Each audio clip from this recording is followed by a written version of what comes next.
Right, everyone, welcome to the Global Premier Football Show. It's been a long, long time since we were out. I can remember the last time we were on the show was after the Champions League finals between Real Madrid and Liverpool. You know, I don't know how that happened to Liverpool twice, but it's part of what it is, and that's why we love the game with all the hype. But yeah, welcome everyone to the Global Premier Football Show. Once again, my name is Chidi. I'm a professional football coach and currently residing in Canada and working with academies here. And I have my very, very good brothers joining me in today's program. Daniel from Ontario, Canada as well. And my dear brother, Victor from Guadalajara, all the way from Guadalajara. Mexico. That's how we call it. Mexico. We don't say Mexico. Mexico. So, welcome guys to the program, and it's a very, very great honor and pleasure to have you guys. Football is always sweet when you have people to talk about it and discuss the ins and outs.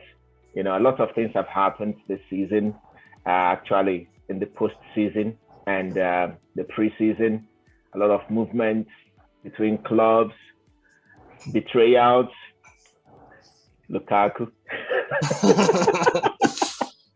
and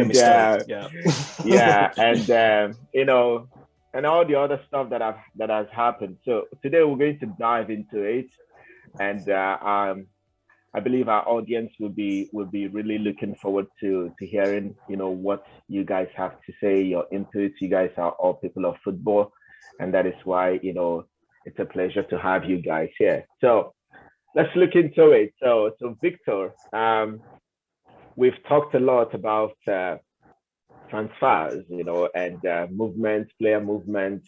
We've talked a lot about Chelsea. We've talked about Man United, Ronaldo. Arsenal have done good business as well. We'll not be only focusing, in the transfer window. We'll not be only focusing on the Premier League. We'll be focusing in the transfer market in general because there's been a lot of movement between, players from different leagues moving to different leagues. So let's talk about that. Victor, you have an in-depth knowledge in the transfer. So I wanted to bring it out and now unleash everything that you've got for us, in this, in today's program. So you've got the floor. What's, if I may ask you, what is the most irritating move in the transfer market for you? Oh, because I'm not going to start in the positives. I think that for me, the most disappointing would be Rafinha. I wanted him to join Chelsea, and I think we were very close, very close. But then again, we've talked about it before. Sometimes some players may have a different desire, right? And it seemed like Milan or Bayern might appeal, to a certain player, and I think the fact that he is a Brazilian, he chose, to go to La Liga, which is understandable. But then we were very close, and I think Rafinha will have been a game changer for Chelsea. Having started on the left, Rafinha on the right will have been awesome. So for me, that was a painful one. For Kunde, it wasn't a player I rated so much, to be honest. And I think we could have done a business earlier, and that may also be due to the hesitation of Tuchel.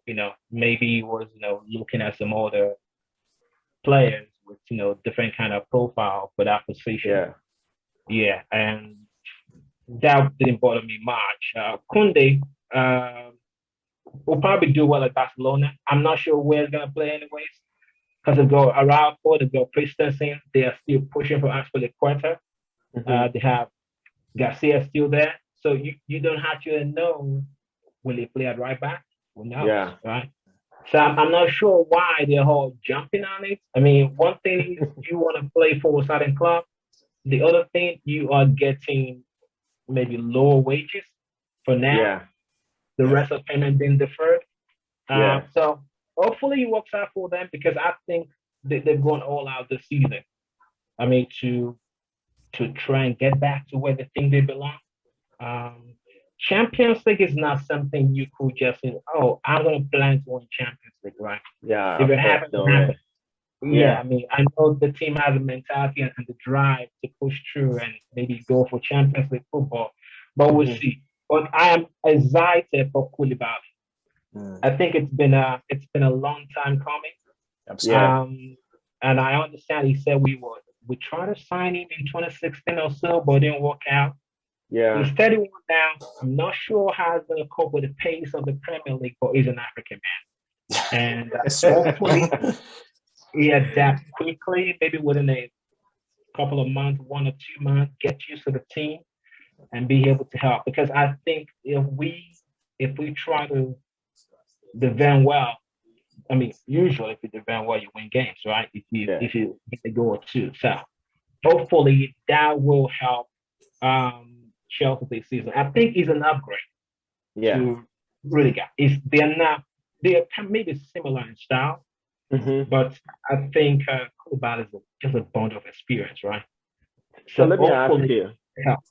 Yeah. I have a question for you, and Daniel, you can also jump into this. To do you think that these disappointments that we had in the transfer window, because there was a lot of them which we had, right? They were like we were linked to certain number of players, and at the Everyone. end of the day, they were all like last minute, oh, Barcelona, last minute, Barcelona, last minute. Like, what's going on here?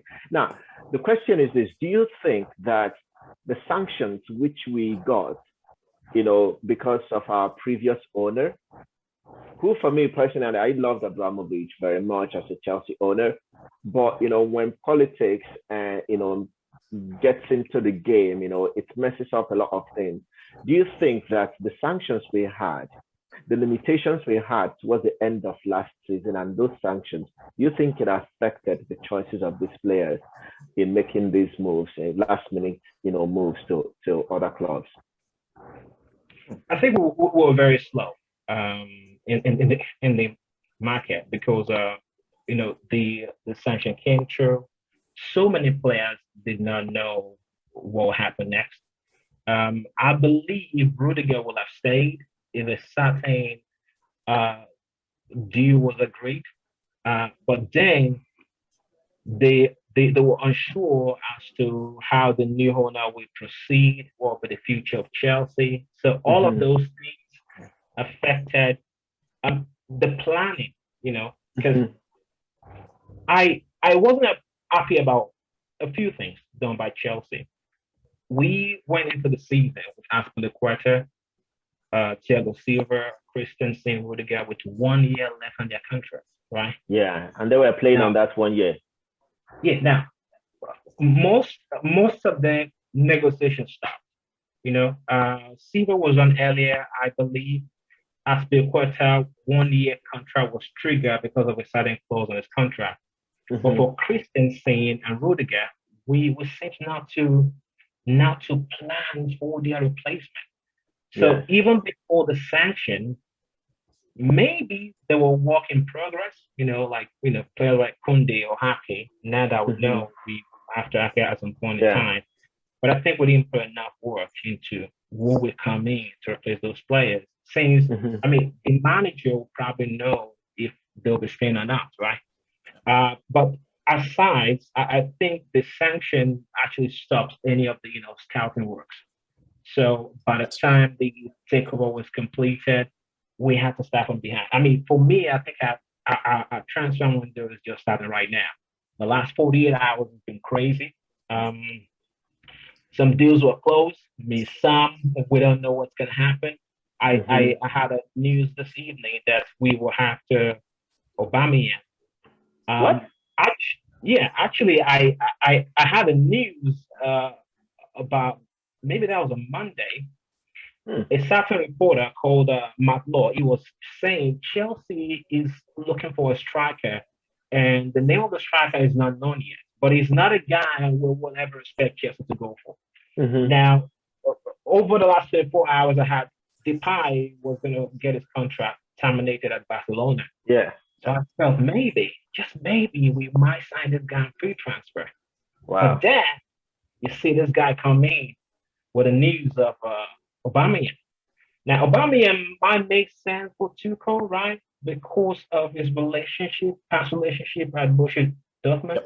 Yes. I don't think signing Aubameyang. I don't know how I feel about it. Signing Aubameyang may not. I don't think it's the answer for Chelsea. However, I think maybe it was coming on loan because I think there's some work being done about Broja. So maybe they don't want to leave Broja out in the cold, and they want to maybe get someone more experienced for a short time. What was so maybe if it's a loan deal, perhaps. Yeah, go ahead, sir. Well, I was just curious. What was I didn't watch. I know Aubameyang had a big. I think a couple of seasons ago, he was one of the top scorers in the Premier League, and he was really doing a lot of bits for Arsenal. Just remind me, what was the big fallout? Why did he go to Barcelona in the first place? I heard there was a fallout. My thinking was that he just fell off and wasn't playing very well. I'm just wondering if that loan transfer, whatever, does pull through for Chelsea, how much of an asset would he be? I know Chelsea has their number 9 curse, and we have a habit of buying a lot of almost retired number 9s. So I'm sort of nervous when you said Aubameyang. I was like, oh, geez, this again. we're going to buy another. So I'm just wondering if he would actually add any value because it sounds like he didn't work at Arsenal. So why would he work for Chelsea? Maybe on the pitch, he might bring something different. I think the biggest challenges or the biggest challenge he had was his attitude, conduct. Right now, when you're not in a happy space, it is possible that you might lose your head. Now, he was a captain of a team full of a bunch of kids, a couple of experienced players, and they were not where they want to be. One season, 2 seasons. Now, you kept finding yourself trying to pick up the pieces right at the beginning of every season. And that seems to be working out. Now, I think the challenge was he was stepping on the orders of Arteta. Now, I know as a young manager, right? Just like I think we had a similar situation between Alonso and Lampard, right? Yeah. So sometimes because of who you play for, because of who you are, they may not respect the knowledge, right, or whatever potential the manager may have, because you've gone through the same thing with other top managers, and I think he may have messed that up. So by the time he was stripped of the captaincy, things were not going well, and I think eventually they had to terminate his contract because there was no transfer fee. But then he went to Barcelona, and you could see the impact, right? He was on it, and he played really well. So I think if he can get a manager that put him under control, he is a luckish guy, right? Very flashy. Yeah, he is. Yeah. So maybe it might be another advantage for Chelsea, but I just felt getting it on loan would be much a better idea. Like minimal risk if it's on loan. He's not tied to us for 4 years. And no, 3-4 year contract. Giving Aubameyang a 4-year contract with Chelsea. Exactly. So in that sense, I think it might be worth the risk. He does have experience in the Premier League. He was playing well for Barcelona. I find that he tends to miss a lot of point blank chances, but that's just me. I think if that, I guess I sort of had the same optimism when we bought Lukaku. So I'm pretty skeptical when it comes to number 9s these days. I don't know. I guess I'm superstitious. I think Chelsea on strikers. What I would say is that for me, I was hopeful with Lukaku, but there's always one problem that Lukaku has, and it's his ball playing skills. His finishing skills are not doubted, but his ball playing skills are really in doubt. When it comes to link up plays, there are specific link up plays that he does that works for him in Inter. And when he was in Man United, Everton, I think he was on loan at West Brom at some point, right? Yeah. And he scored goals. He scored goals, but he's not that ball playing type of center forward that will drop in, connect the passes, hold up. I mean, even to hold up the game and make a simple pass. I mean, 5-yard passes, he hits them as if they're like 25-yard passes. Like, so, but Aubameyang, on the other hand, is a ball playing center forward. He can handle the ball properly. So maybe that is one of the things that maybe might have linked him up, and probably with Lewandowski going to Barcelona, they are not on the same level in terms of goal ratios. Lewandowski has how many goals he scored for Bayern Munich, and even before then at Borussia Dortmund. And yes, Aubameyang scored goals for Dortmund, scored goals for Arsenal, scored some in Barcelona, but you cannot compare the last 5 seasons, the number of goals scored by Lewandowski compared to that of Aubameyang. So in that sense, maybe Xavi will like, okay, I need this guy. He's going to come and he's going to give me this. I know that I'm going to get goals. And the pace of La Liga, it's not the same pace with the Bundesliga. So it's a slower pace in La Liga compared to the Bundesliga. Sure. I think the Premier League is the only league that has the highest pace, level of speed, and then the Bundesliga is second, and then maybe the French third, or vice versa. But again, coming back to that question that I asked, what may have hindered and caused these players to jump the boat, in the last minute? I think it's because of, the issues we had. And like Victor mentioned, it's because we are not able to close down these deals when, when they should have been closed down. And that's why we're struggling. Anyway, let's move on. Chelsea have signed how many players now? Koulibaly, this goalkeeper from Chicago Fire, who's going back on loan.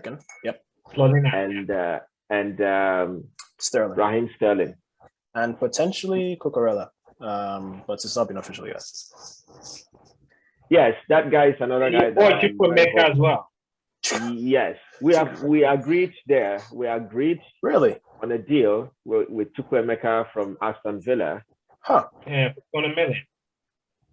Yeah. So, what do you think we need to add to this team? Because Chukwuemeka is a midfielder, so we've added Koulibaly as a defender, and maybe we'll be adding Cucurella, who I hope that he joins because he is a very good footballer. He can defend. He still has the energy to attack. Right. And if we have, I don't think it's a crime if we have 2 very good wing backs or full backs, no matter what formation that we choose to play this season. In the likes of Ben Chilwell and Cucurella. And now we've added Chukwuemeka, which for me, he brings something that our midfield lacks, and that is energy. We lack physical presence in the midfield.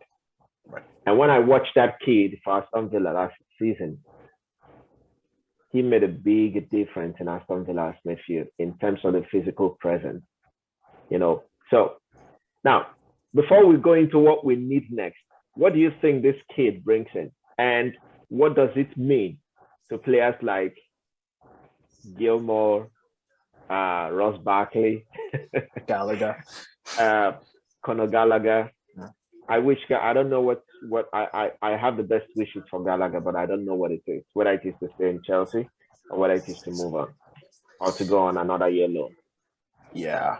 I'll let Victor take this one because I haven't, this is the first time I'm hearing about this guy. I probably should watch a little more Premier League games. I'll probably just look up his highlights on YouTube. But about Chukwuemeka. So yeah, what is he, like a box-to-box midfielder? Like what is he?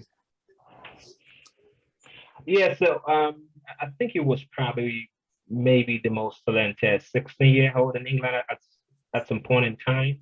Wow. And I think it was a captain of the youth side. My only concern is this. We are signing players right now, and I'm a bit worried about some of the players we already have, right? So, for example, I'll say this boy is probably similar to Ruben, right? It's probably more to Ruben. Yeah, Loftus-Cheek. Yep. I think it's more of the same kind of style of play. It loves to carry the ball. Now we don't have that in Jorginho, so which means it's a different kind of profile. Yeah. And also you've got Jorginho on 1-year contract right now.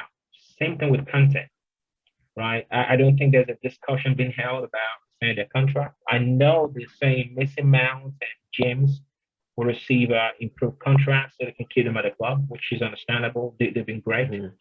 But then, if you look at, we're talking about Connor, we're talking about Billy Gilmore, and we're talking about Ruben Loftus-Cheek, we've got Jorginho.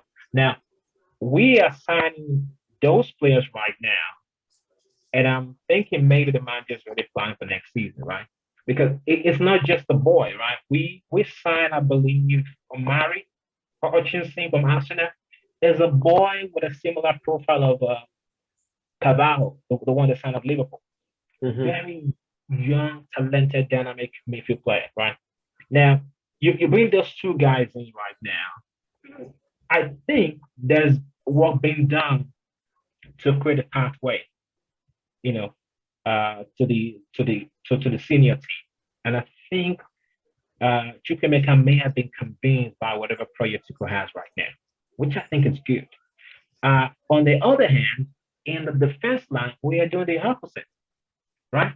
So you have Ian Matson with the left back on loan at Burnley. I think what Company is going to do well. Actually, I think it's called their only goal in their fourth game of the championship season. They won 1-0. So with this Company as manager, I think it's probably going to learn more about, kind of Pep Guardiola style of football, right? Now, you've got that boy. You've got Chua. I think Chua is about 25 or 26, right? And you bring in Cucurella.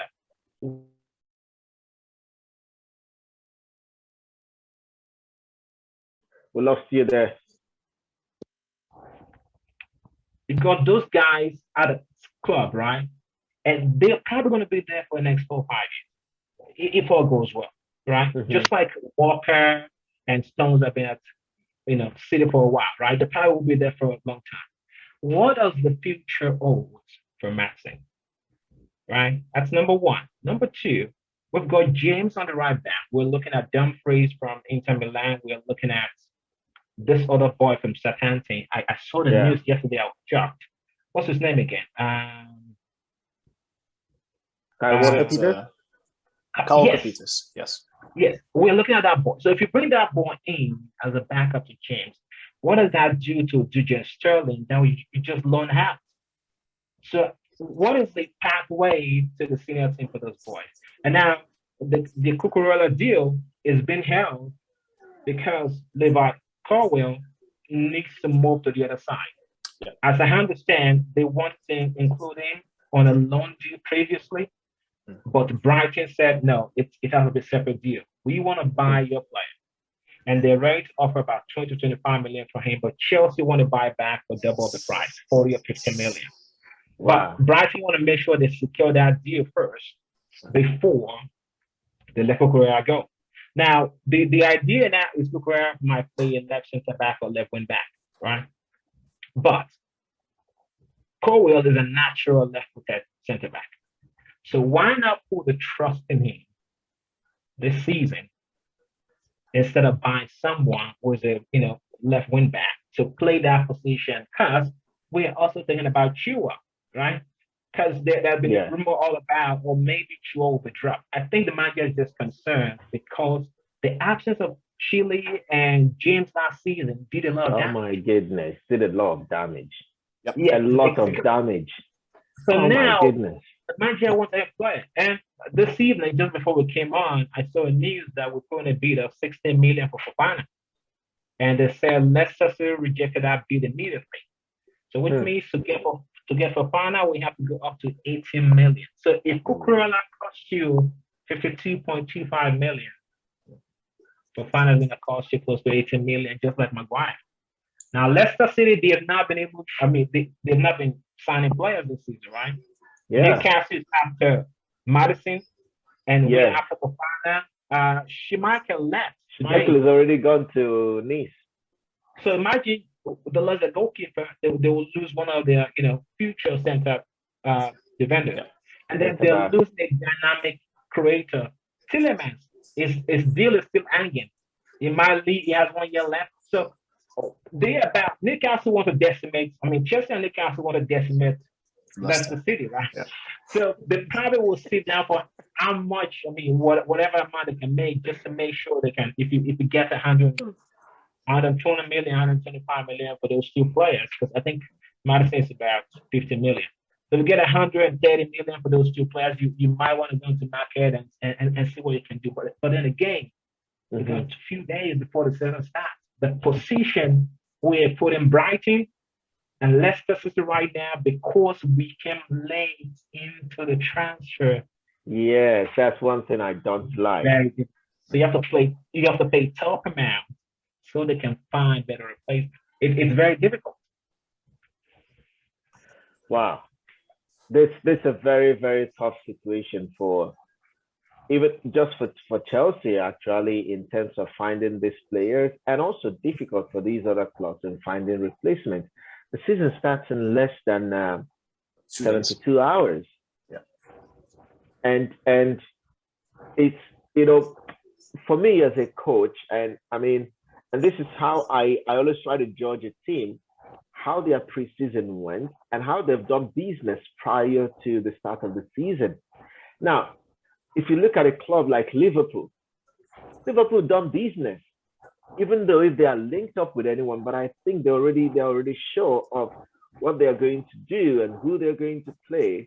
Now, I still think that the sanctions did a lot of damage to Chelsea in terms of who comes in and who goes and who stays, whose contract is renewed to stay. So sometimes, like, did these guys plan this thing? Did they just hit Chelsea like that? That they just want us to like fall flat, and we got rid of our best centre back, in most recent times, and now we couldn't even bring in players jumped in boat in the last minute. And we have not talked about the young, because as of today too, I understand we're actively looking for the details of his deal with Manchester United. Now, I think the player's objective, the young, is to stay at Barcelona. He loves the city, he loves the football club, right? But then Barcelona needs to make a financial decision, because they have signed too many players, even the ones that they do not need. Right? You have Aubameyang who was banging goals for you, and you still went for a 33-year-old Lewandowski. You pay about 35-40 million for that, right? It's probably the highest paid player from the group of 5 players that they just signed. So you have Koundé. Again, Koundé is not filling any hole. Koundé is adding to the numbers. And you still want Azpilicueta. You still want Alonso. And you already signed Casey in the midfield. You got Gavi, you got Pedri, you got Busquets, right? So they are putting a lot of pressure on player like the fire who is about 250K. And I believe the young is over 300K. So what they're trying to do is, if we can get rid of those two players, we can use almost 600K in wages for the new players. Because a player like Christensen, I think he's in about 100,000 for now. That's how much pay cut they did too. So the same thing will happen to Koundé. So if you imagine, the pay can actually help them pay 2 players. Yeah. Which is crazy. So I think Barcelona just made a business calculation. If I can get this player at a certain fee or on fee transfer, I can ship some players out and use that money to cover the wages. We balance the budget. But Yeah. then the players leave because in the deferred wages, I think they hold beyond about 15 million. Mm-hmm. So that 15 million is asking them if I leave, who pays? And I think maybe that's where Chelsea comes in because Manchester United does not want to pay. You pay 70 million for the player, you pay 20 million to him or 15 million in deferred wages, and then you put him on another full wages of 200k. If De Jong comes in right now, he'll be on the same paycheck as Sterling. So after you pay it, so if you look at a deal, initial fee committed will be close to 100 million.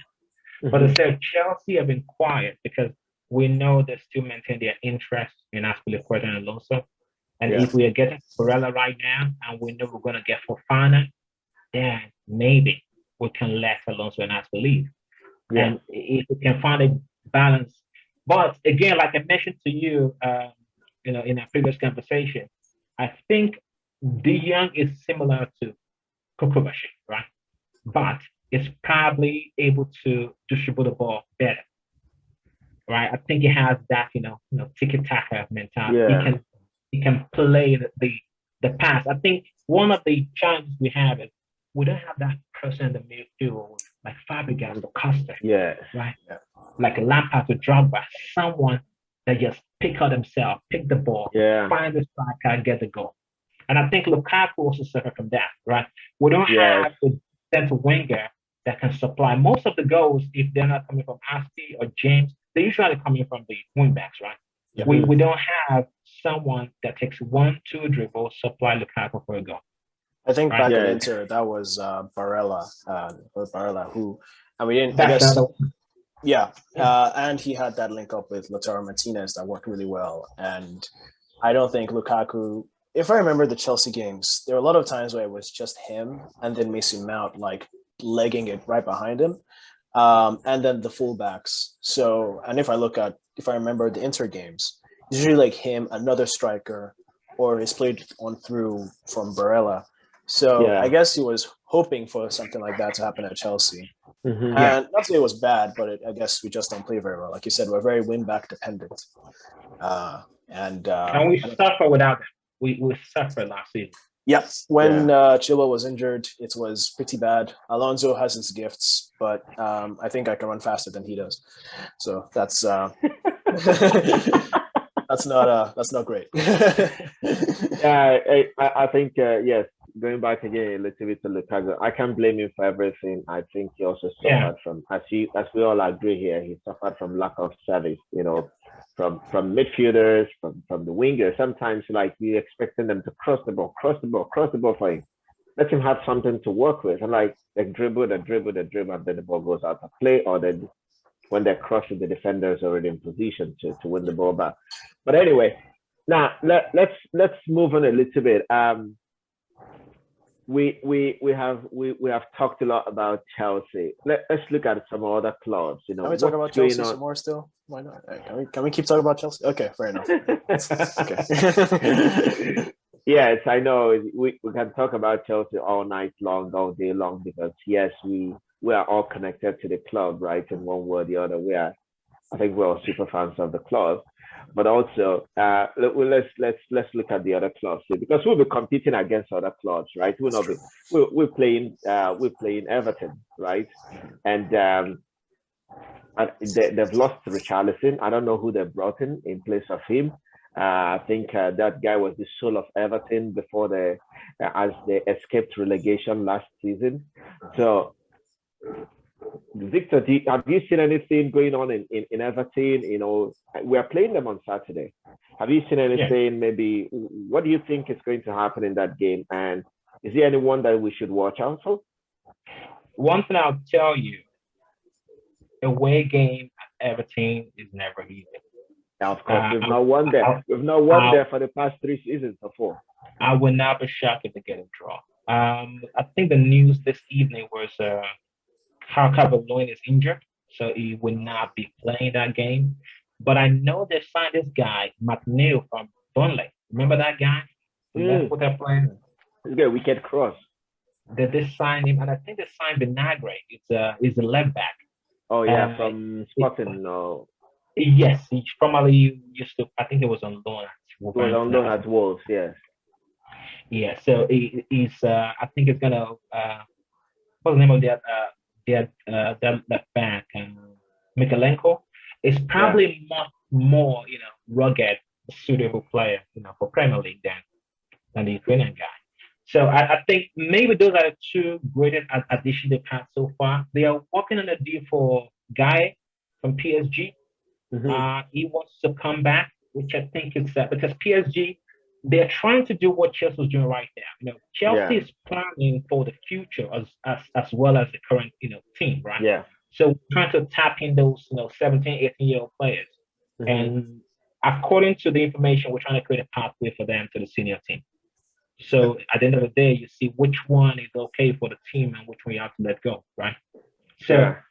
Also, that's a Everton plan. got James Tarkowski, the Burnley Tarkowski, centre back. yeah, I think was their first signing of the summer. Yeah. Only So three for now. in that area, they've improved. Uh, Gordon will be a big player for them this season. I think they handed him Yeah, the number 10 trophy. yeah, he's a Um, good midfielder. yeah. So hopefully, I just think uh, Everton, Burnley, they're not ready for the season. Right? Let me ask you. You know John Kenny? I think the kid played for them in the right back or something. Yeah. They released him, and I think it's an academic product. Why on earth would they? I think he Yeah, played well for I them think last he season. spent too much time alone in Germany. He spent too much time alone in Germany, and then I think they gave him a chance last season. He did not renew his contract.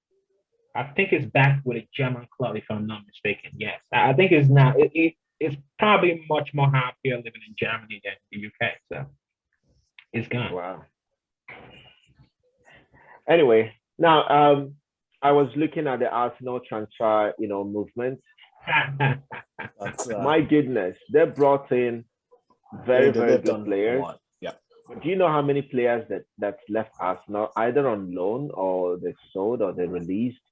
Like Like I said, almost 20. 20. Wow. Whether it's from the development squad, a lot. Leno, their goalkeeper, has gone to Fulham. Yeah, Lacazette was released and is back to Lyon, right? I'm the captain now. Guendouzi has stayed in Marseille. I think those are the three senior players that were in the team. Also, What Nuno about their Tavares. left back? Yeah, Kolasinac. Tavares. Oh, Tavares. Tavares has Yeah. gone to Marseille on loan as well. Right. But they released a lot of players. But I think they also brought in quality. Marquinhos, Fabio Vieira, Gabriel Jesus, Saliba. and Alexander Zinchenko. Why do you think Zinchenko left City? Mendy is not playing because he's still dealing with his legal issues. So You why? have Cancelo, who's like the best right back. Oh yeah, that guy can. Oh Yeah. my word! Right-footed No left wonder. back. Yeah. But apart from that, I mean, if he gets injured, I think City has strapped for options. I think that's why they wanted to get Cucurella. And that's why they're competing with Chelsea for another left back position. But I think that's why he left. I'm thinking, I don't think this would happen, but I heard there was talk about Zinchenko possibly playing in the midfield role because that's where he plays for Ukraine. And I think that's his preferred position. And maybe there's some hope that he might get that at Arsenal. I highly doubt that. That being said, I do think Arsenal have their left back situation sorted. I think Tierney is still pretty good. Yeah. So I'm not sure what the logic behind Zinchenko's move for. Maybe just wanted something different. Maybe he will get more game time in Arsenal than he did in Man City. And I think as well with having Arteta being his former coach Exactly. Back in as Man City. Man City, yeah. So they probably know each other. Yeah, I think that was what happened with Jesus as well. A lot of like Man City players going to Arteta for some reason. And if I may mention, I think maybe I've said this before to you in private. I think Pep Guardiola made a mistake. I think he made a mistake, especially with Sterling. Now, because again, when we talk about goal scoring, right? Mm-hmm. No one is closer to Aguero in the last 5 years than Sterling, right? So how on earth will you let this guy go in in a very critical time where you need someone to constantly supply the ball, push the line for Haaland, right? I know Alvarez is a direct replacement for Jesus, but there's no direct replacement for Sterling. You're going to bank on a 32-year-old Maris or 31-year-old Maris, and you're hoping Foden continue his runs. Now, the game against Liverpool, I think the attack is very slow because of Grealish. I mean, I love Grealish. I just don't think Grealish is the Man City kind of player. I mean, he's a fantastic player. If he's in a different team, perhaps maybe Spurs, he might be a better player there. But I just think the way City moves, especially in attack. And also, you have Allen that is coming in from Bundesliga. Bundesliga, for me, I always think it's more like a counter-attacking football game all day. Right? They don't spend time too much, right? Let's go. And Allen can run from half of the field into your box. It's like that. So Sancho is pumping on the left side, right? Bellingham is running behind him, and Alad is running as well, calling for the ball. Right? That's how Haaland loves to play. Now, Grealish, every time you pass the ball to him, you know how they pass the ball. One straight pass finds you at your spot. Then you have to make a decision. Grealish receives the ball, kills it. Kills the ball. Try to dribble back and find someone else. Yep. Right? It's the same thing with me in Hazard. And I remember I always tell you most of the time that I think we're suffering because we don't have that player that can carry the ball, get past 1, 2, 3 players. If you can't find someone to pass the ball, you finish it yourself. That is Hazard. That's what Hazard does. I remember the game against Liverpool, I think it was a cup game. Yes, I remember that game. Where he cut through 5 players. Yes, he said, Conte told him, you have to score because I don't want penalties.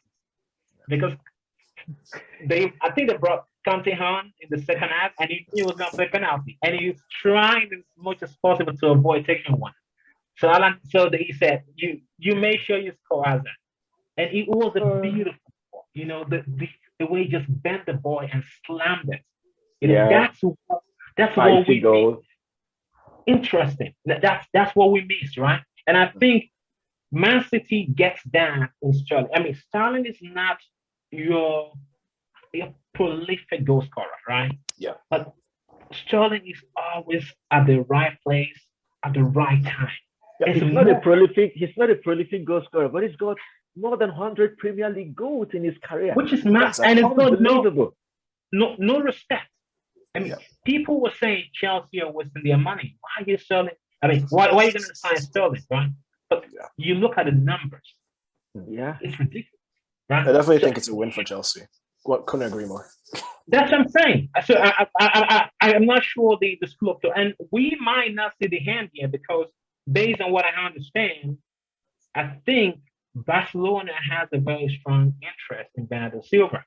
Now, if Bernardo Silva is gone in that midfield, they're gone. That's what I'm saying. So before the season kicks on, I actually favor Liverpool to win the Premier League this year. I don't know why. I know they miss Mane. I know a lot of people will say they probably won't be the same again. But I haven't seen Nunez the way he carried himself in that game against Man City. I just think he's ready. He was ready. He wanted to come on and show he's got what it takes, right? Yeah. He was very hungry. He was very hungry. And I absolutely love it. So again, you don't have the same energetic Mane driving down the left, but you have Diaz, right? Firmino's probably I think I appreciate Firmino more than any Liverpool attackers. I just love his calmness. I mean, we don't see those kind of players, who are just happy to be part of the team. He enjoys his game. If it's a Chelsea young team player, they want to be part of the team or they want to leave, they will threaten you, right? They want to be out of the team, right? But at Liverpool, Firmino It's the same situation with Sterling, right? Sometimes Sterling plays important games, sometimes it doesn't. Firmino's on the bench, right? He's happy to come on. He's happy. It doesn't matter. They brought in Nunez. It doesn't move him. Origi too. For me.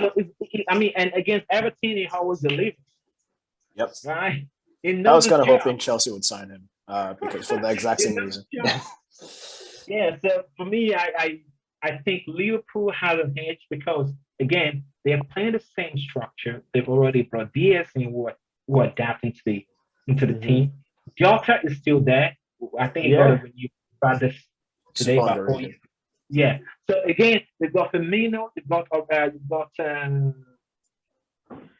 Jota, they've got Nunez for the same central attacking position. It's just amazing. It is. I love the way Liverpool, and they've done their business quickly. Carvalho already signed last transfer window before the end of the season from Fulham. I think they paid him about 5 million. We've got a similar player, in Chukwuemeka, right? But we're paying about 20 million for him.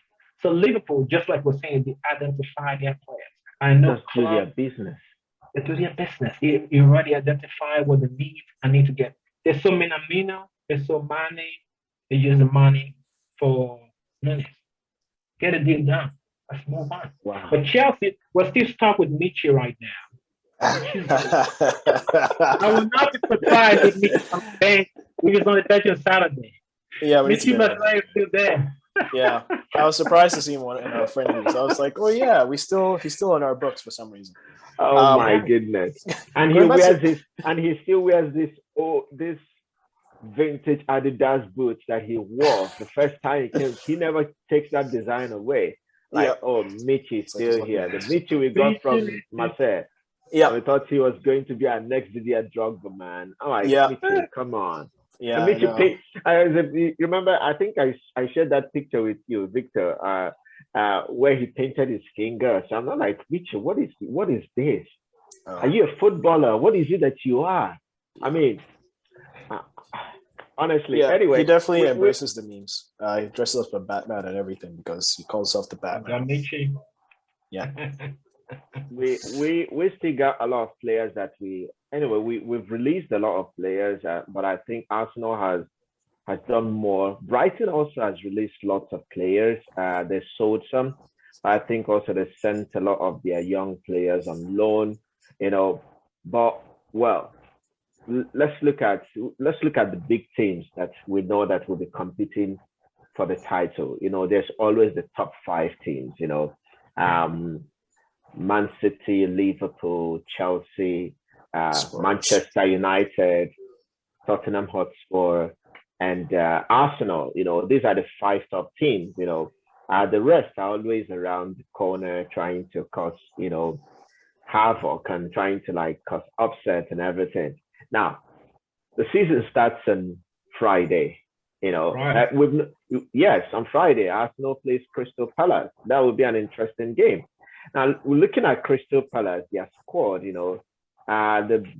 had signed 5 players: Sam Johnston, the West Brom goalkeeper, Sheikh Dokore from Lens, Cormac Austin, Chris Richards from Bayern Munich, and Malcolm Ebowe from Derby. There's not big names that came in to Palace. Watch out for Ebowe. Yes, watch out for him. I think it's a boy with a kind of talent of Eze, right? Yeah.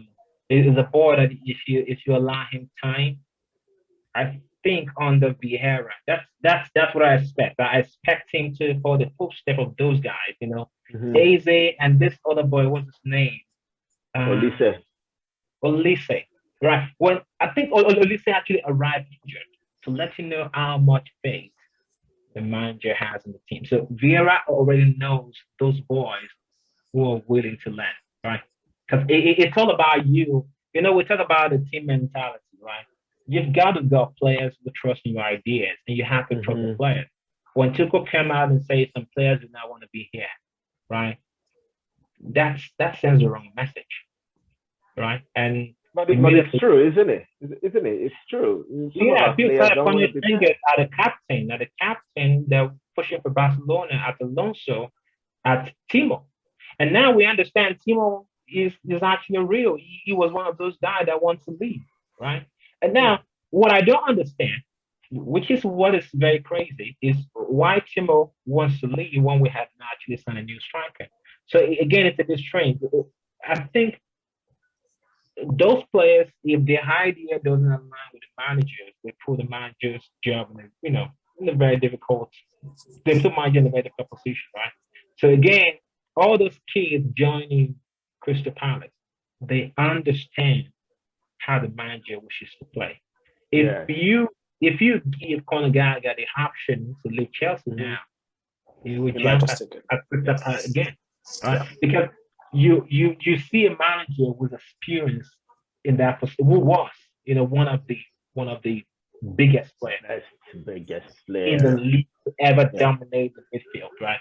And literally and metaphorically, he was 6'4". This is how you do it. And he excelled. So if you give him a chance again, so those boys, easy, believe me, they are here for. I mean, they know what to expect for themselves this season, right? So all you have to do, so even if Zaha plays or Zaha doesn't play, they've got a group of young talented players that can give Palace a mid-table finish, right? So hopefully, I think Palace we have a decent season. I think I'm also looking at Leeds. They have sold Phillips and Rafinha for over 100 million, I think. Yeah. And they're bedrock, honestly. Yeah. They are bedrock. They sold their bedrock. Calvin Phillips and Rafinha. Tyler Adams is a player to watch out for. I think is a the American. People don't value, player from this, pop out of the wood, right? I mean, especially from the United States, right? But I think is German football, right? From Leipzig, some of these Americans are all brought up and schooled in Germany, in the German football school. Right. So they bought two from Salzburg, and then Leipzig, and then Feyenoord, and then Darko Gabi from Man City. And Sinistera is one guy they hope will replace Rafinha. Yeah. So we don't know how it's going to go, but I think he will. I mean, it's not going to be a Rafinha. Rafinha wasn't like that across season too. But I think they've been able, because they knew, again, that's what we're saying about Chelsea, right? They knew we might receive an offer for Phillips and Rafinha. And they already identified, even though the manager came in a couple of games before the end of the season. Yes. And that's a team that is planning together. So he was already making plans for the next season before he came in. Even before it's about relegation. Because if you look at the profile of player he signed, those are the players he knew. He knew those players. So for the manager that came in towards the end of the season to have such power in the transfer market, that's fascinating. So we should watch out for Leeds United. I think what makes this easier for managers to bring players that they already know and maybe have worked with is that they have worked with these players in their former clubs, and their former clubs have not that financial strength to keep the players. So if you watch Tuchel from where he was coming from PSG. He's not going to hijack any player from PSG. PSG has, those players are on a staggering, wage that Chelsea cannot afford. And it's been a while since he left Borussia Dortmund. As a lot has changed since he left Borussia Dortmund. So he can't just say some of the players that he worked with in Borussia Dortmund have already gone from Borussia Dortmund. So that makes it a little bit difficult for him. I think I completely agree with that. I think that's exactly, and I have to go right after this as a sort of FYI. But I think that's exactly the situation that's happening with Arsenal, where a lot of players that Arteta has potentially worked with back in City are shifting over to Arsenal, for example. And you're right, Tuchel doesn't have that benefit because I think all the people he worked with, he had a reunion with Pulisic. Aubameyang is somewhere else, and I don't remember. Royce is still at Dortmund. So it's not the same thing, I guess. Then we can't Mhm. draw on that previous experience. Yeah. I But agree. anyway, Yeah.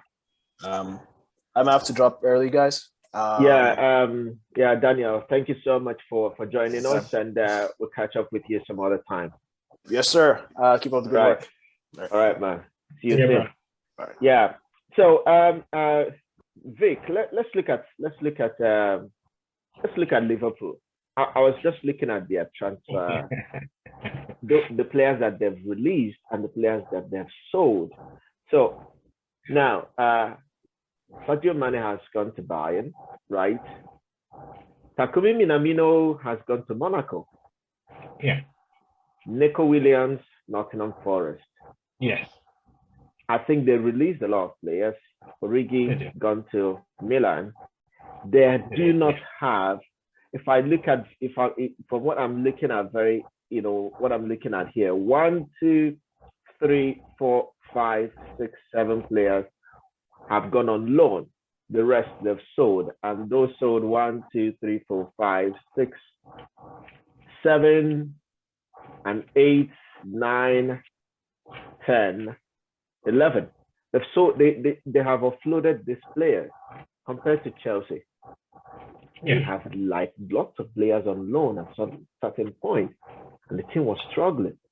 Is it because that Liverpool has a director of football that is just doing this, and Klopp is just minding his business as a coach and doing his work, and the director of football will consult him for the players he wants to bring in, and the ones that he doesn't want, the director of football takes care of their movements, how they just lead the team. I don't know. Well, it's a very difficult one, but we have to look at it, different perspective, right? So, Yeah. I believe Edwards was in charge of Liverpool. He was the director of football back, I think, up until the end of the season, if I'm not mistaken. Now he wants to be on sabbatical leave for at least a year. I understand Bowley is pushing to appoint him because again, Chelsea, the way the scouting work is done, they compile list of players, potential future prospects, or whatever is the odd case right now, right? So if it's a player from the German league that is odd right now, he is on the list. I'm not sure how long that Chelsea list is, but pretty much what they do is they just look for a player that is good for the brand, right? At the end of the day, because it's difficult for Chelsea to plan for a manager because we are a team that is constantly changing managers. 2, 3 years, the manager's gone. Sarri spent a year and it's gone, right? So it's the way we do things at Chelsea. I believe we signed Pulisic without the consent of Sarri, if I'm not mistaken. Yeah. Now, and if you go back to the case of Lukaku too, the way Lukaku gave up on the team around that November, December was weird, right? It just lost that vibe it started with against Arsenal. It doesn't make sense. Right? And then I understood he was begging Torboli to leave. Was willing to take a pay cut. Right? So again, you start to think about it. Does Tuchel really wanted Lukaku? Right? Because if you want a player, I guess you would have planned for it. Now, I'm not saying Tuchel doesn't have a hand, right? Because it was after Ireland, it was after Lewandowski. Yeah. The president of PSG said we won the race for Lewandowski with PSG and Chelsea, but he chose us, even though they were paying him the least amount. Yeah. Right. So at the end of the day, I think it's okay for a manager to have a certain degree of say in the transfer market, but then you need a football person. I think one of the reasons why the youth team in Chelsea was successful to a certain degree is because of New Birth. We've got this man, New Birth, in charge, and he's been there for a while. So we always end up with one of the, most of the finest young players in the country. And I believe he played a huge part in signing uh, Slonina from Chicago Fire and Yeah. signing Hane Chukwuemeka. And I think there's another boy from Inter Milan. So when it comes to youth football, Yeah. Never is in charge, but we do not have that same person for the senior team. And I think it's about time to ensure we put our house in order. We've got someone that is doing that work for the manager. At the end of the day, I've got you Sesko, maybe. I've got you Timber, right? This is the kind of player I think they will be. When Emiliano was there, it wasn't a fluke that we ended up with De Bruyne, Salah, Oscar, Courtois at that same time. It wasn't fluke. It's the job of the director of football, right, to make sure, because that's what it wakes up to do, right? The football inside of that franchise. That's what it does, right? So it's not into how am I going to make money. It's a guy that puts on the jets to the next country, right? Puts you on a plane to Africa if he wants, right? It's a guy that works on every league. You give me this case, I'll see if I want it, I'll pursue it, right? So the director of football don't give up. They keep digging. They keep doing their job. If they think a prospect in Portugal, even if it takes them 2 years, Diaz has been on Liverpool's radar for over 3 years. So for the fact that it wasn't something they wanted for last season, but if they do not, they've got someone at Spurs. Tuchel and the director of football at Spurs, I think his name is Partition. He's the kind of guy that Tuchel works with. Because again, Tuchel is the kind of manager that wants you to have those things in place. He's a detail manager. Yeah. So the moment Klopp realized Partition is walking around getting DS, he had to tell Liverpool, get it done. Yeah. It was supposed to be next season, right? Because he was planning for the departure of Mane and Salah. It was supposed to be next season, but I need it now. Get it done. Again, all of those things were not in place. So we were linked. We are linked with every player, almost everyone, from the league, anyone you can find, right? And you've got Ake on the radar. I mean, when did Ake go for about 20-25 million a few years ago? Yeah, I mean, wow. And we didn't exercise the buyback clause on him. So again, that's another thing we should have done. Yeah, now we're left with dead with players. I'm not sure why Mitch was on top. Again, maybe they're trying to put him on the market to make sure he gets a move. I don't know why Ross Barkley was on the top, right?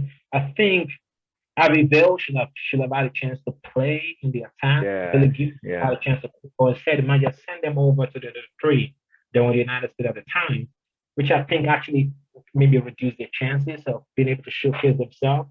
Yeah. Broja was injured. So some of those boys that were looking out to work, we couldn't see them. We only see Gallagher. Exactly. Yeah. So again, those that we have to find a way. Baba Rahman, by the way, is still in the books. Baba Rahman yes, he was on loan at Reading with Drinkwater last season. Yeah, he's still on our books. He's training. He's at Cobra right now. Wow. I'm gonna scratch my head a little bit. Yeah, because you know the way we do it before we send them on loan. Since their wages makes it almost impossible for someone to buy them. Of course, when you come in to play for Chelsea, you have to demand high wages, and because we had all your money then, you know. Yeah. Wow. So imagine Malan Sarr I think it's 100K, right? Same thing with Ross Barkley, right? So again, has he gone to Fulham? He's gone to Monaco, but by the look of things, they've got a loan deal with option to buy. I think we're just waiting for the Cucurella thing to fall in place, and then it's gone. But then again, it's difficult. Kepa is in the same boat, same situation. I think Lazio wants him or so, and we've got to pay almost 75% of his wages. Wow. So I read something from Tuchel. You know, he was saying that that sometimes I think it's better to get players that are already in the league for easy adaptation, and I think that makes a lot of sense. And I think sometimes some of these top clubs do that. They try to find players that are already in the league, for them to be, so that once they get in, they easily adapt to the league's pace, because I think it's mainly because of the pace. Why is it that we're not trying to like find, because it's besides Sterling right now, the other two players that we've signed, we're out of, we're not playing in England at the time that they came to Chelsea. Now, that's why I think and I hope that the Cucurella deal will come through, because for our defenders, they don't have time to adapt. For defenders, they don't really have time to adapt, because once you hit the ground running, you will be coming across strikers, midfielders that have been in this league, and they will run you down. The only difference, the only thing, you remember, I think you're gonna say it's Thiago Silva, his first season against West Brom. I was like, hell. And he was, I think, was a captain, right? He made it, yeah. Lampard gave him captaincy that day. It was a heck of a game to watch. It was so disappointing. He will remember that day forever. It was a mess. It was a mess.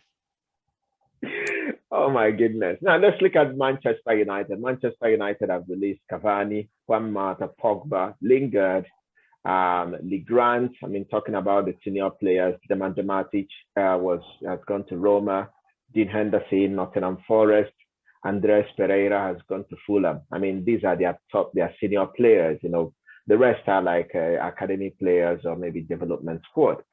And they only brought in Tyler Malacio from Feyenoord, Eriksen, Free, Lisandro Martinez. What do you think Man United are going to achieve? I mean, I saw some of their preseason games. They were scoring some beautiful goals. What do you think the season holds for Man United? I know Cristiano Ronaldo may definitely stay for the season, but he wants to play Champions League. But before we get to Cristiano Ronaldo, what do you think about Man United for this coming season? I think Ten Hag is a fantastic manager, and I love his kind of idea. He's a manager that demands respect. You can tell he's a no-nonsense guy. I think Ragnick coming in after Ole was he Ole? No, after Ole it was Carrick, right? Yeah, Ole, Carrick. Okay, yeah. And then they brought another Carrick manager in Ragnick, which again, I think that does a lot of damage to Manchester United. The people that made that decision, they're the one thinking right? Because they should have found someone who could have maybe helped them plan the upcoming season immediately. Or instead of putting Ragnick in charge, leave Carrick there. The worst case scenario is finishing at the top 4, which is exactly what happened to them. Yes. Right. So I don't, because I believe Carrick game, I don't think he lost the game. He played 1-1 against Chelsea. Carrick didn't lose the game. So again, I think bringing that manager in actually kind of, doesn't make the dressing room okay. As the season progresses, it was absolute disaster, in their dressing room.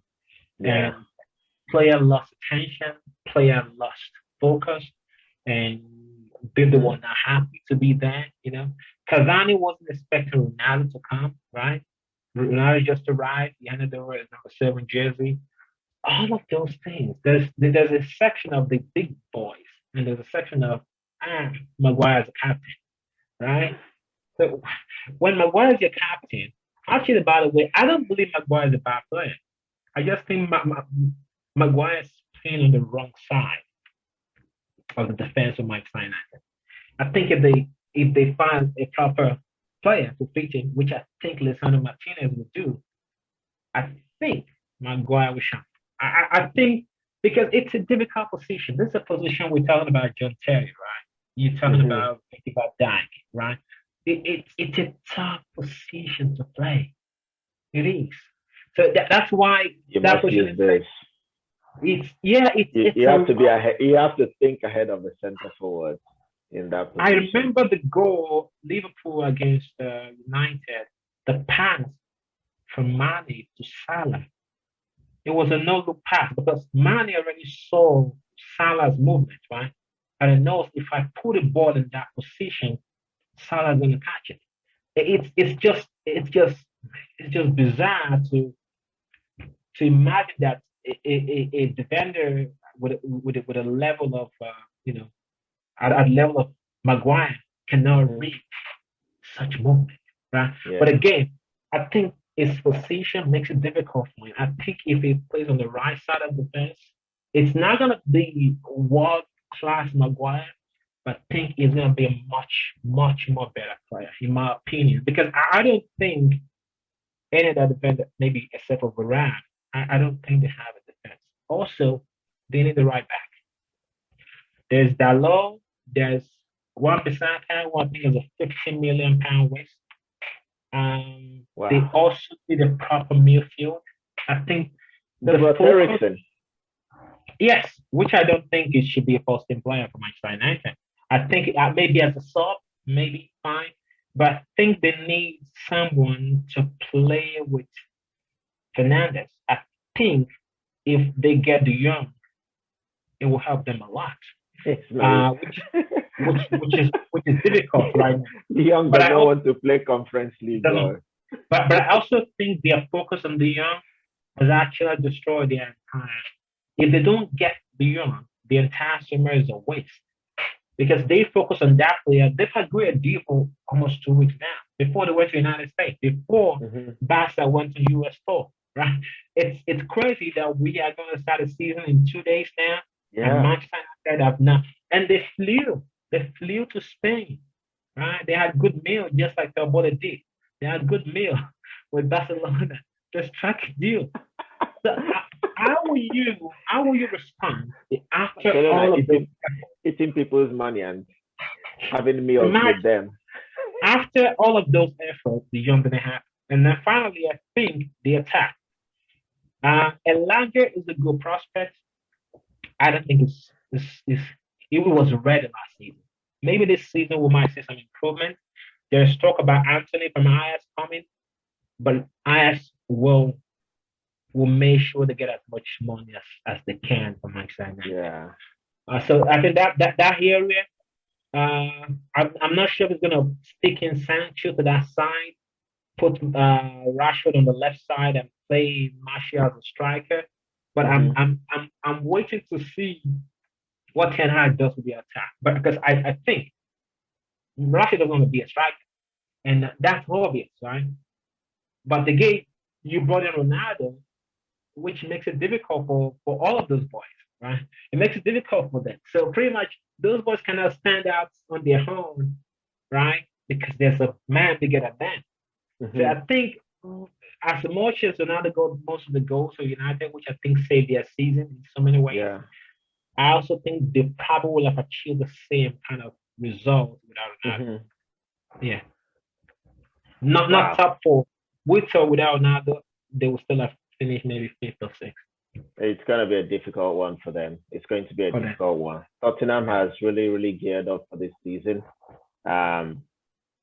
Another team, let's, I mean, we spent some time here, on transfers. We've not even looked at the games for the coming season because it's a lot to talk about in the transfer window. Another team that is drawing my attention is Nottingham Forest. They I don't really know, but there's something that made me think, remember that season that Fulham bought almost a whole new team? And that's what Nottingham Forest are doing. I don't know how. Maybe it might work for them. Maybe it might not work. But they have bought a lot of players. They bought Taiwo Awoniyi from Union Berlin. Dean Henderson is on loan. Omar Richards from Bayern. Nico Williams from Liverpool. Wayne Hennessy from Burnley. So they've got like 2 goalkeepers right there. They bought Lingard joined, for free from Man United. Bought this Mangala from Aurel Mangala from Stuttgart. and I'm sure they're still doing business. They've brought in a lot of players, almost 15 players. 1, 2, 3, 4, 5, 6, 7, 8, 9, 10, 11, 12, 13 players. New players. Only one player is on loan. The rest they're signed. And When you they've play, released. yes, because Premier League is about survival. This is what I do. This is exactly the same thing I do. I'm sure when you play your football manager, you probably do the same thing too. When I play Fever and I get promoted with a low team, I practically sell almost everyone in my team once I get promoted. Right? So what you do is you look for players on loan, you look for free transfers, right? You look for 1 or 2 decent buys that you can afford within your budget.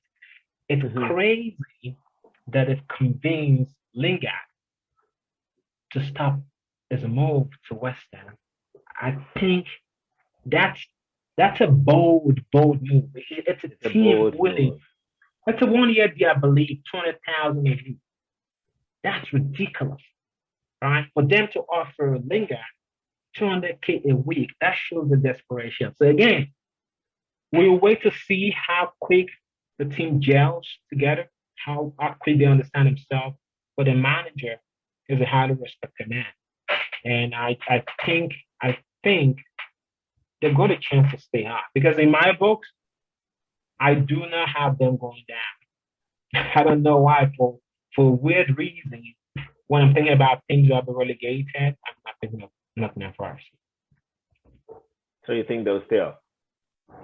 I think so. They will stay up. Maybe 17, but they will stay up. Well, we will see. We will see. Tottenham Hotspur.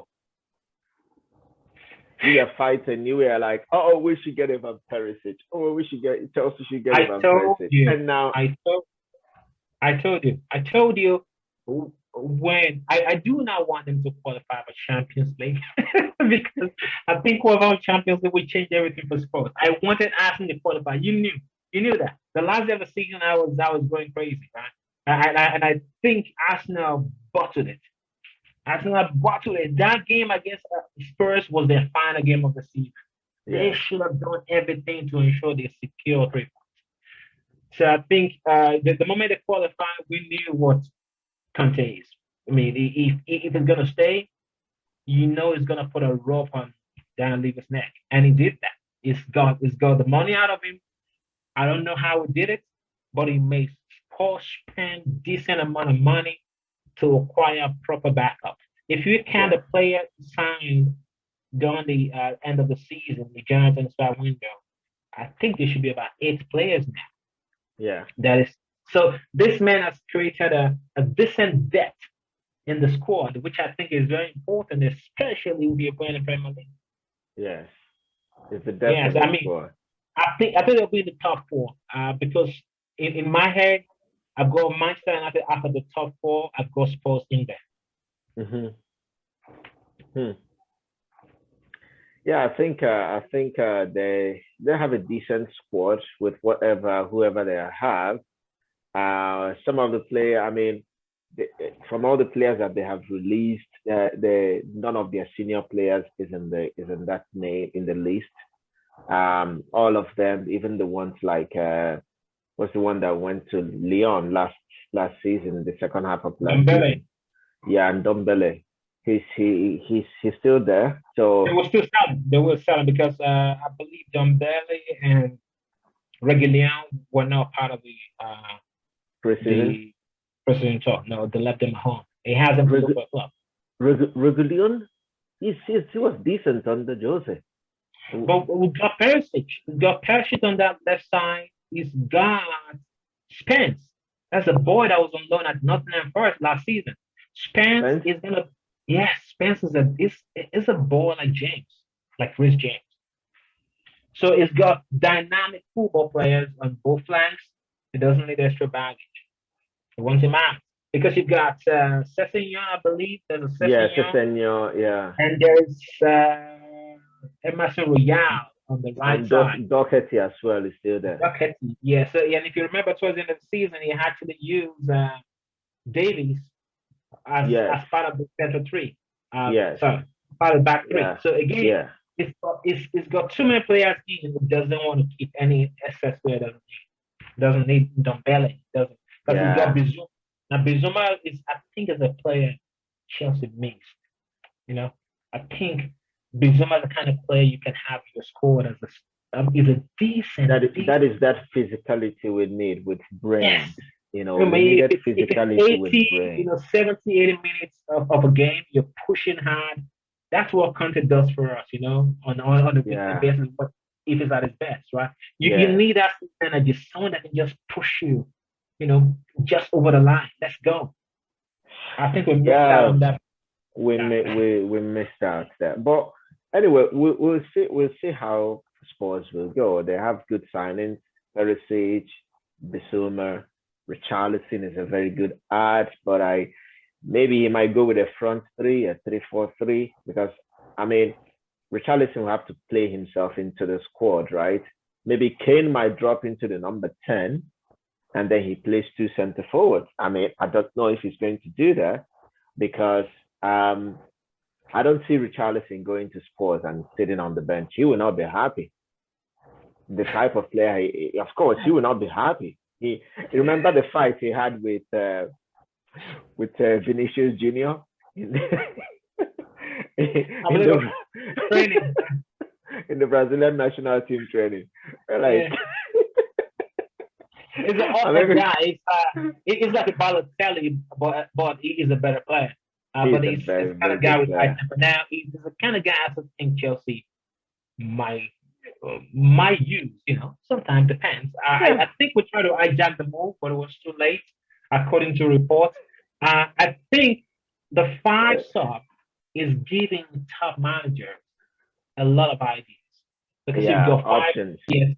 Yeah. So you knew. I mean, now you'll be thinking if something is not right, or if I'm winning, if I'm losing, I got 5-sub, right? I can make changes. I can shut it down. I can apply more pressure. There are times you are forced to take out your striker for another one, right? Yes. With 5 subs, I think you can make the sub 3 times. Maybe Mourinho would do that, right? Let me risk it. 2 strikers for the next 15 minutes, right? It's the way Mourinho works. Boom. Apply pressure. You get it, goes Mikel B. Let's go, right? it's the way it is. And with 5 subs, that will be something we'll see this season. A small team might be winning and they pass the ball. A bigger team might be losing and they apply pressure. I'm praying to see. I don't think West Ham will do anything. I believe Man City plays West Ham, right? Yeah. It'll be interesting if West Ham gets the first goal. I mean, I would love to see. I would love to see West Ham hold the lead for a while. I want to see the full attacking power of City. I want to see them the way they did last game of the season against Aston Villa. I want to see them because I think the caliber. Remember, it was Zinchenko. Yes. It was Sterling, and it was Goodwin that made it happen. Yes. They've lost 2 of those players. I want to see how Manchester City will react under similar pressure. Wow. Yes. Anyway, so now with that, let's talk about the fixtures. Okay. We have seen players move.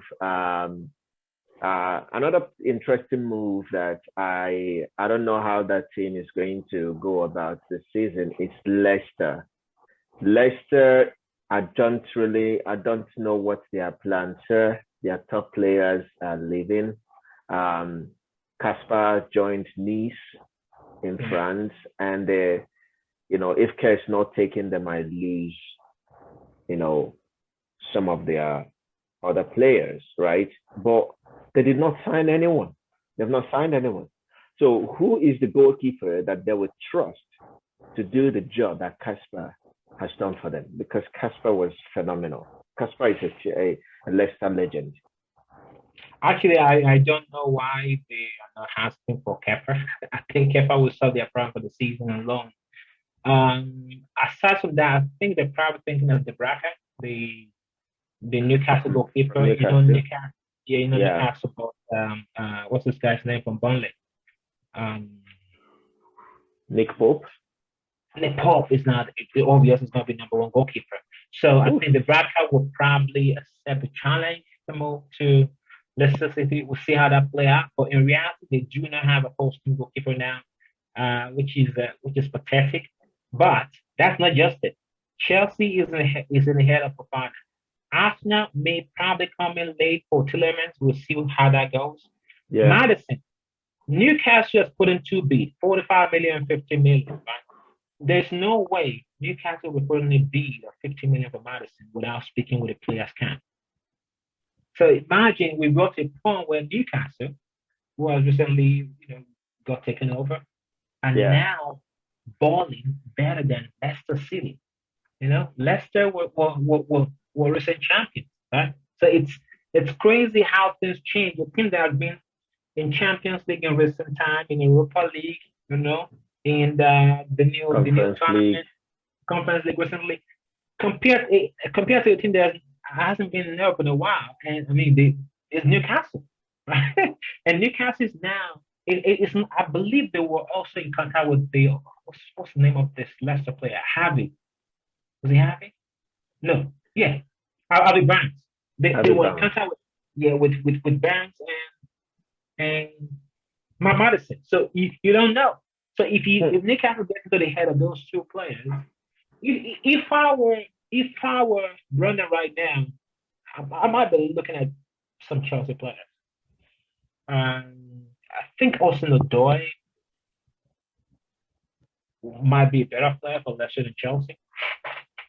I don't know because Lukman has returned back on loan. He's gone to I think, Leipzig again, right? yeah, I think he's going to move to Serie A now.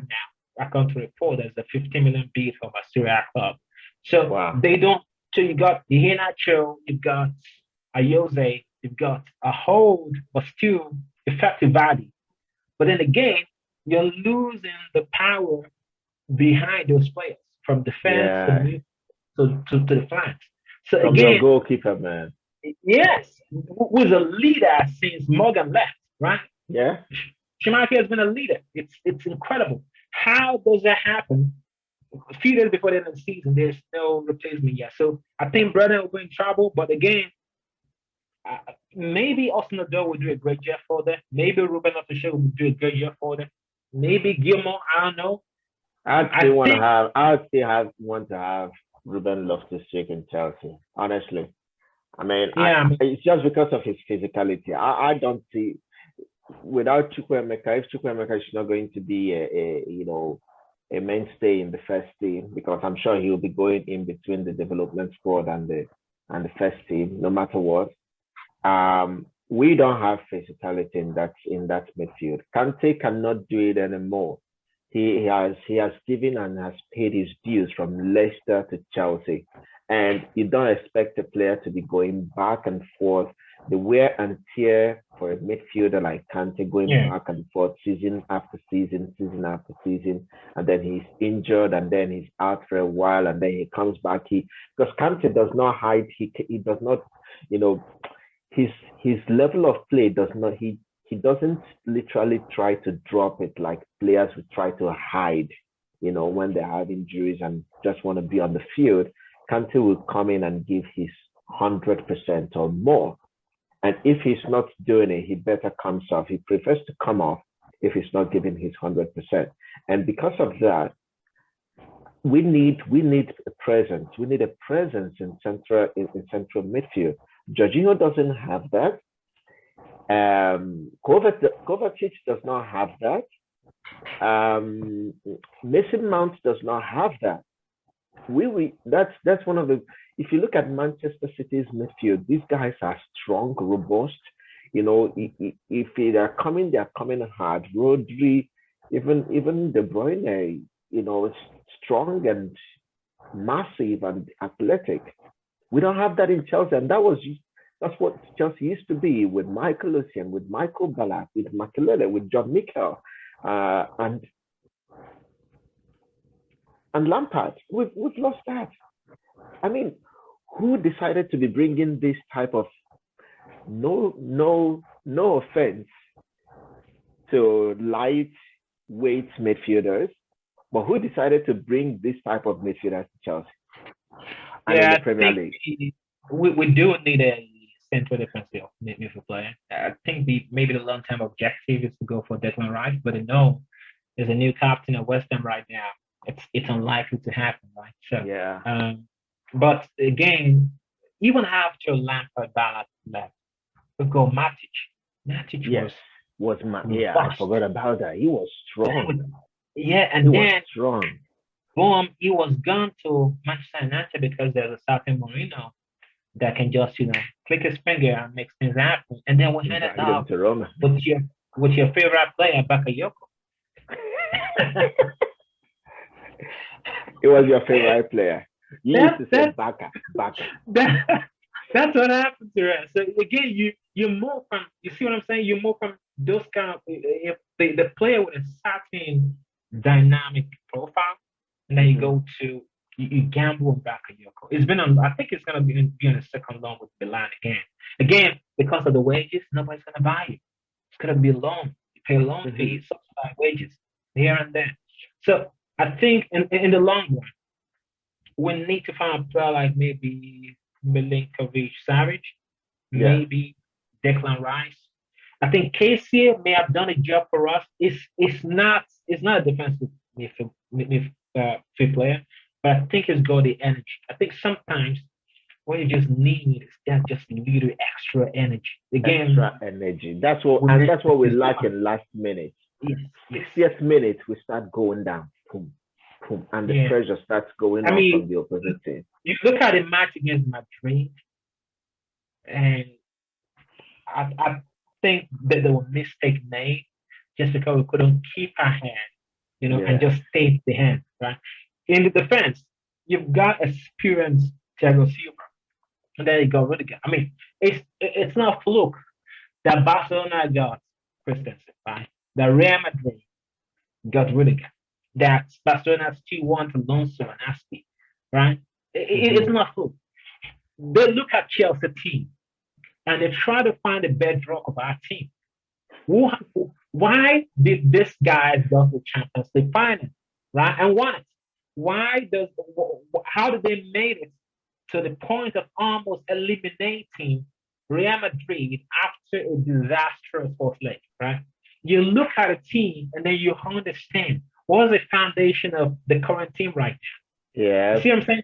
So when Tuchel's focusing on the back line, Tuchel knew, he knows right now what he lost, right? It's difficult to replace those players. We can question Alonso. We can question Aspi's ability to play as right wing back. We can question Christensen having to my bulk, right? But we've got a solid back line that helps us get through games, right? And towards the end of the season, I know we lost it in the league. It's something we're just clicking. I remember, and I think we spoke about it. I think at that point in time, after before Champions League exit, the player knew they were not in the league. Right? Maybe we can finish top 4 when we lose 3 games, right? The idea started coming, and you started to talk with other teams, right? You're already speaking with your agent, right? Already looking for a new club.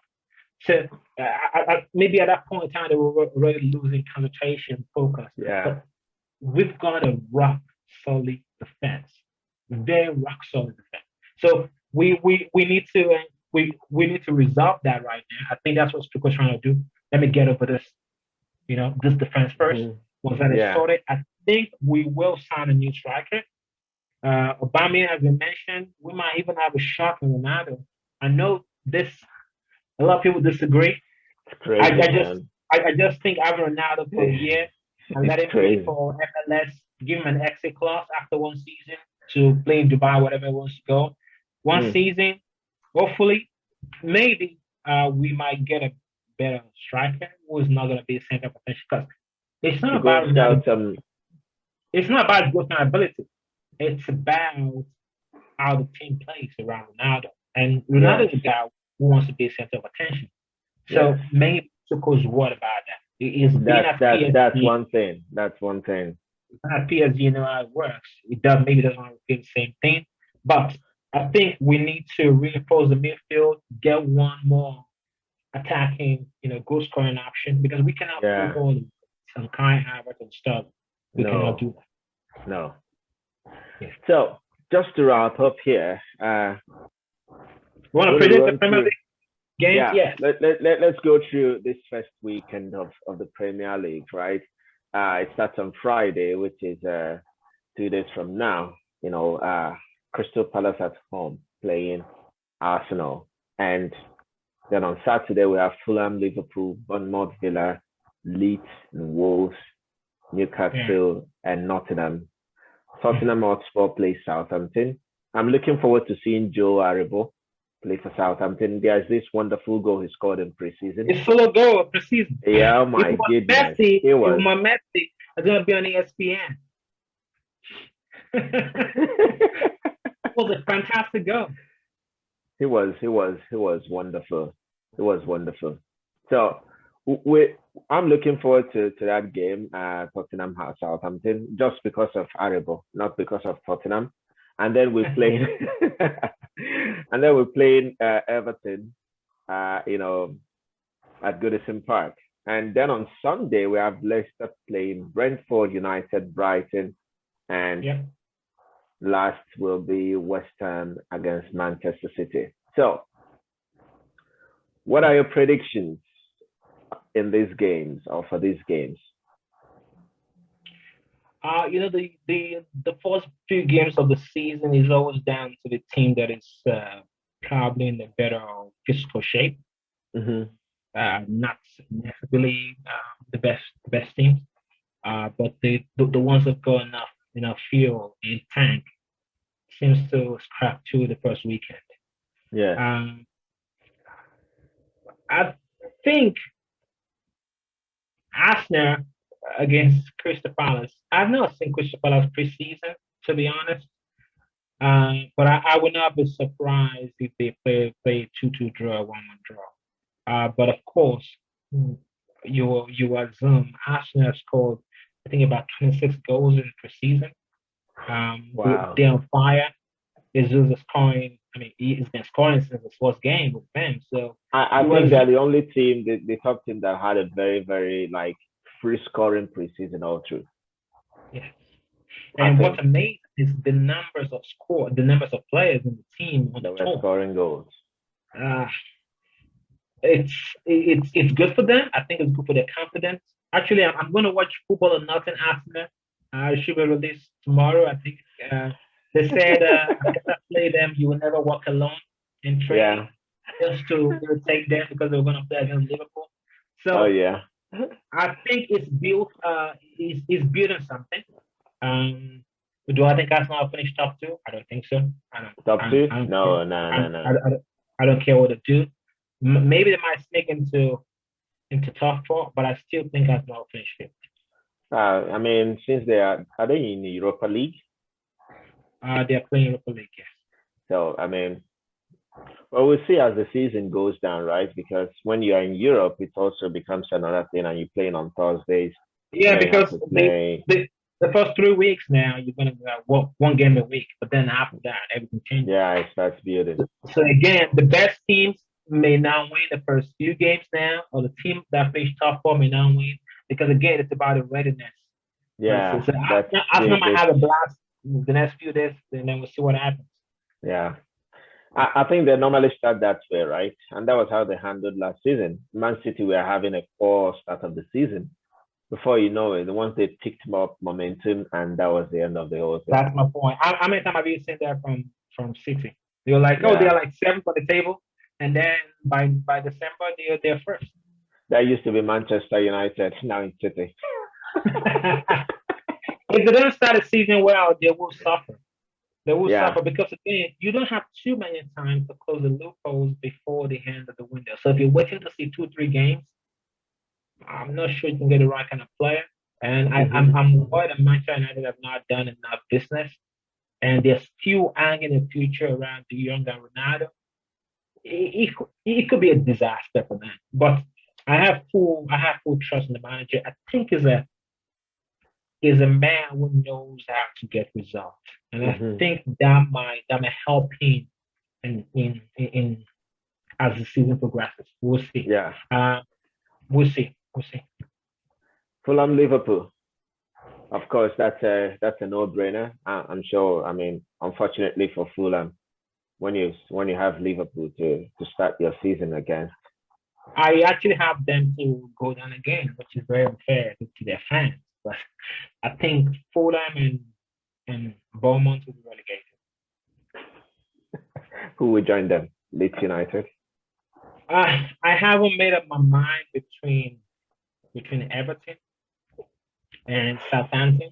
Now Southampton is doing great in the market, but they've been able to. I think they might get one of the academy directors from Man City, and it's been helping them to recruit young talent now. I think they've got a couple of players from Man City Academy as well.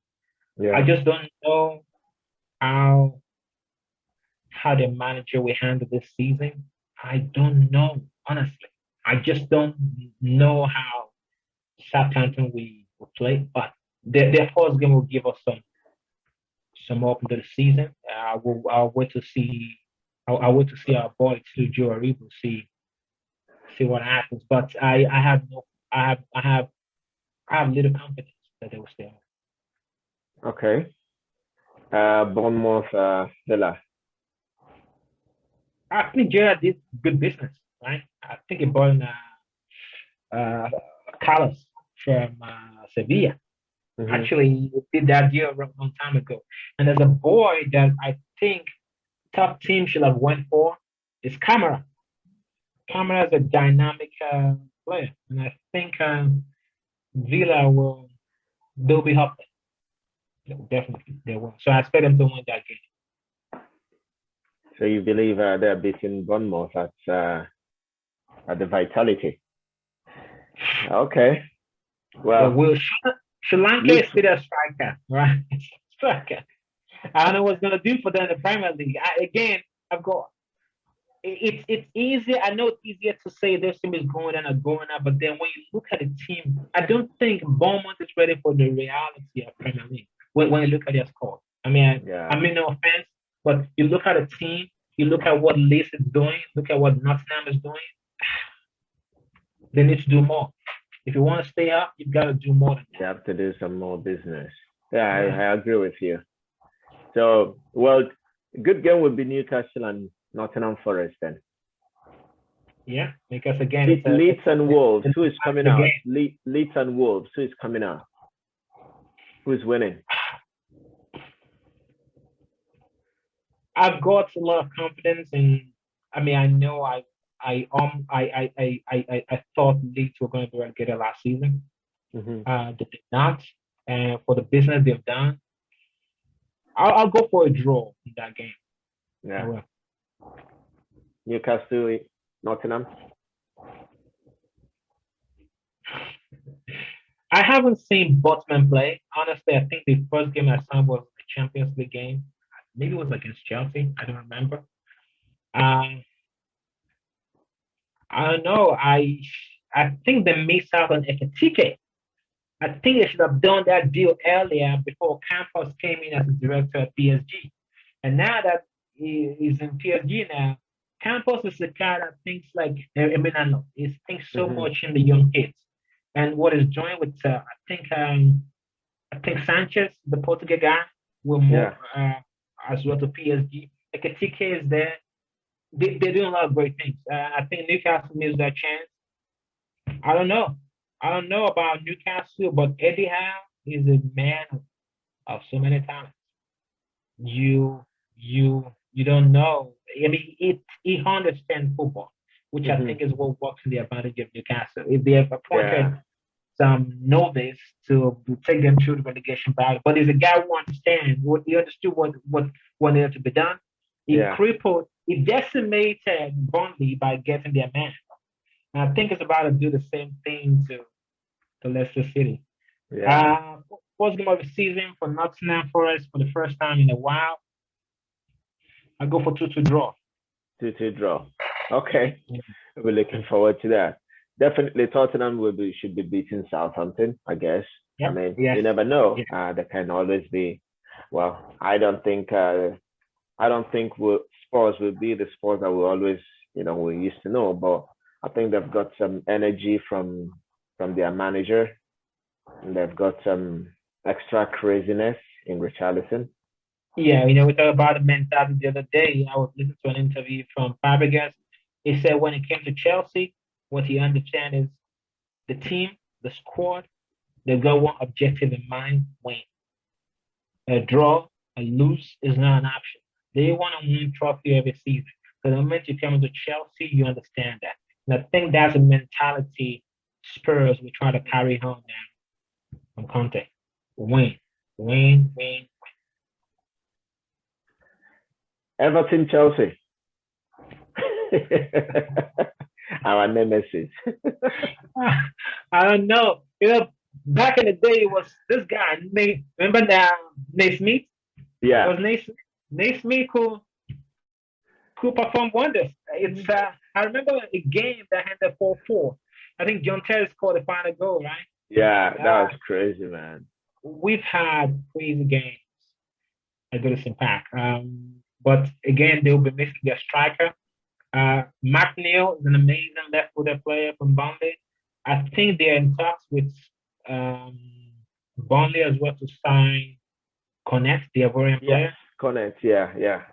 I'm not sure if they'll get that over the line before the weekend. But with their preseason game that I've seen, Everton is shaky. Believe I think I've got them on Southampton to be in trouble this season.